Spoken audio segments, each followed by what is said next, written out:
بسم اللہ الرحمن الرحیم الصلاۃ والسلام علیک یا سیدی یا رسول اللہ وعلی علیک و اصحابک یا نور اللہ اللہم صلی علی محمد کما تحب و ترضی عنہ۔ ایک خاتون کہتی ہیں کہ میں نے سن رکھا تھا کہ سورہ قریش اگر آپ ٹریولنگ میں ہیں، سفر کر رہے ہیں، ایک جگہ سے کسی دوسری جگہ جا رہے ہیں، تو اگر آپ سورہ قریش پڑھتے ہیں سفر میں تو آپ خوف و ہراس سے محفوظ رہتے ہیں، حادثوں سے محفوظ رہتے ہیں، پریشانیوں سے آپ کو نجات ملتی ہے۔ اور کہتی ہیں کہ میں نے سنا تھا کہ ایسا مجرب نسخہ ہے کہ آپ کو آپ کے سفر میں رہنمائی بھی ملتی ہے اور بے مثال مدد ملتی ہے، اور معجزاتی اور حیرت انگیز طور پر زیادہ تر وقت جو ہے آپ کا جب سورہ قریش پڑھنے میں گزرتا ہے تو آپ کی زندگی میں، آپ کے سفر میں بہت آسانی آتی ہے۔ کہتی ہیں کہ میں حرمین شریفین گئی ہوئی تھی، اللہ تعالیٰ نے مجھے حاضری کی، زیارت کی توفیق اور سعادت نصیب فرمائی، اور کہتی ہیں وہاں میرے ساتھ کچھ واقعات ہوئے۔ کہتی ہیں اکثر و بیشتر جب مجھے کسی مقام کی زیارت کے لیے جانا ہوتا تو مقامات پر اس کا سہارا لیتی، یعنی کہ سورہ قریش پڑھنا شروع کر دیتی، کیونکہ وہاں رش بہت ہوتا اور وہاں پہ مجھے یہ ہوتا کہ میں صحیح سے زیارت نہیں کر پائی، یا یہاں پر ارکان صحیح سے ادا نہیں کیے تو پھر کیا فائدہ ہوگا۔ تو اگر میں صحیح سے زیارت نہیں کر پائی یا صحیح سے ارکان ادا نہیں کیے تو پھر یہاں آنے کا کیا فائدہ ہوگا، اگر میری دعا قبول نہیں ہوئی، عبادت قبول نہیں ہوئی تو کیا فائدہ ہوگا۔ تو کہتی ہیں کہ میں نے حرمین شریفین میں، خانہ کعبہ میں اور مدینہ شریف میں سورہ قریش پر کثرت پڑھی، اور بعض اوقات تو میرے ساتھ ایسا ہوتا کہ میری غیبی مدد ہوتی۔ وہاں کے واقعات میں آپ کو بتاتی ہوں کہ ایسا لگتا جب میں سورہ قریش پڑھتی، مجھے ایسا محسوس ہوتا کہ ٹھنڈی ٹھنڈی ہوا کے جھونکے آنے لگیں، اور گرمی میں بھی مجھے راحت محسوس ہوتی، اور وہیں پر موجودگی کا احساس ہوتا کہ یہاں پر اللہ کی رحمت مسلسل برس رہی ہے۔ کہتی ہیں پچھلے سال ہم طواف کعبہ سے جب فارغ ہوئے تو میں نے مقام ابراہیم پر نوافل پڑھنے کا ارادہ کیا۔ اب رش وہاں بہت تھا، رش کی وجہ سے میرا بیٹا مجھ سے کہنے لگا کہ آپ یہاں ادا نہ کریں کیونکہ یہاں پر جگہ ہی نہیں ہے۔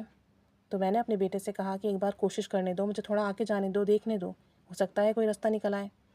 دور سے تو بہت ہی لگ رہا تھا کہ رش بہت زیادہ ہے۔ اب ہم فاصلے پر تھے تو رش بہت تھا، میرے بیٹے نے کہا یہیں ادا کر لیں۔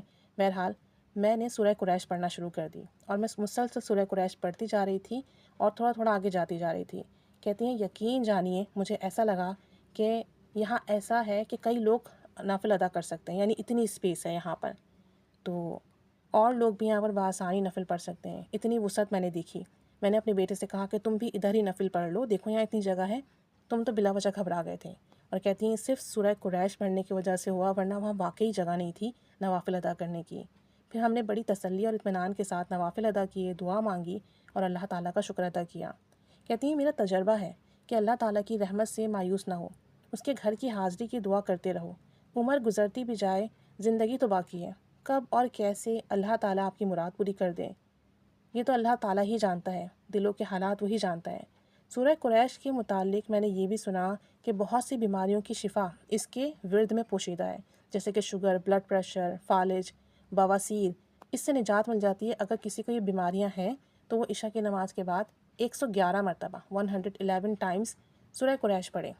اور کہتی ہیں کتاب شفا میں تو گردوں کا علاج بھی لکھا ہے کہ اگر کسی کے گردے فیل ہو گئے ہیں، پتھری ہے یا کوئی بھی مسئلہ ہے گردوں کا، تو سورہ قریش پڑھے عشاء کی نماز کے بعد 111 مرتبہ۔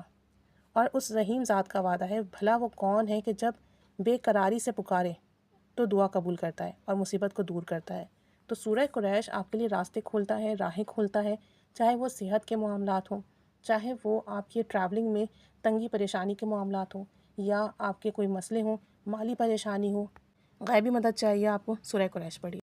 آپ جب گھر سے نکلیں سورہ قریش کا ورد کرنا شروع کر دیں، سفر آسان ہوگا، آپ سفر میں کہیں بھی ٹریفک میں نہیں پھنسیں گے، آپ کو سفر میں غیبی مدد ملے گی، حفاظت ہوگی، اور سورہ قریش پڑھنے کی برکت سے اللہ کی رحمت آپ کے ساتھ ہوگی۔ بیماریاں ہیں تو پڑھیے، مسئلے ہیں تو پڑھیے، رزق و مال کی تنگی ہے تو بھی سورہ قریش پڑھیں، اس سے رزق و مال بھی ملتا ہے اور خوف و ہراس ختم ہوتا ہے، اور اللہ تعالیٰ کی غیبی مدد شامل حال ہوتی ہے۔ اللہ تعالیٰ سب پر رحمت، کرم، فضل کی نگاہ فرمائے، سب کی حاجات پوری فرمائے، اور ہم سب کو بھی بار بار خانہ کعبہ کی، مدینہ شریف کی حاضری نصیب فرمائے۔ آمین بجاہ النبی الامین صلی اللہ علی محمد صلی اللہ علیہ وآلہ وسلم۔ اللہم صلی علی محمد کما تحب و ترضی عنہ۔